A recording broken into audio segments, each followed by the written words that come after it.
Kagaga mga lalab, may nagpunta dito sa bahay namin, yung nakatira doon sa dulo mga lab. Kasi kung mapapansin nyo mga lalab, marami kaming tanim na mga kawayan. Ayan mga lalab. Makikita nyo mga lab sa paligid namin mga lalab, napapalibutan niya ng kawayan. Ito pa yung tanim ng mga katandaan doon mga lalab. Ayan. Tapos mga lalab, nilalagyan daw ito ng parang harang. May nangangangkin mga lalab. Ayan. Tingnan nyo dyan mga lalabo, hindi siya marunong magtanim. Ito naman si Ulay, nangangangkin ng hindi tanim. O ayan mga lalabo. Nakatayo siya doon mga lalabo. Para nakapasok lang dyan sa lupa niya, hindi naman niya yung tanim. Dapat, angkin niya lang yung kung meron siyang sariling tanim mga lalab. Ayan o. Wala siyang karapatang lagyan ng bakod yan.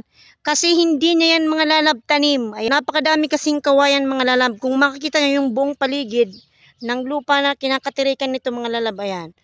Ang dami-dami niyan mga lalab kawayan, oh. Kahit doon, oh. Oh. Hindi ka kasi marunong magtanim ng sarili mong Huwag kang mangangkin Ulay. Tanim mo yan. Huwag kang mangangkin. Ay, alion. Wala kang karapatang sabihan yan. Ayan, oh. Hayaan mo lang yan dyan. Angkin mo lang yung sayo. Oh. Hermana sayo. Ayan oh. Mga lalabo. Oh, so wag mong lagyan ng bakod. Oh. Angkin mo lang yung sayo. Wala kang karapatang tanggalin yan. At bakuran. Oh, ayan mga lab. Tagasano si Bulayan mga lalab. Oh. Oh.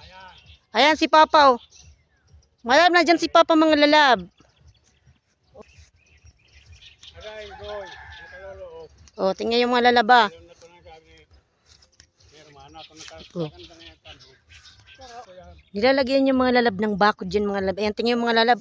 Nilagyan niya ng mga lalab ng mga nakatayong kawayan mga lalab kasi inaangkin yung mga lalab yung tanim yan ng mga sinaunang lolo't lolo namin mga lalabo.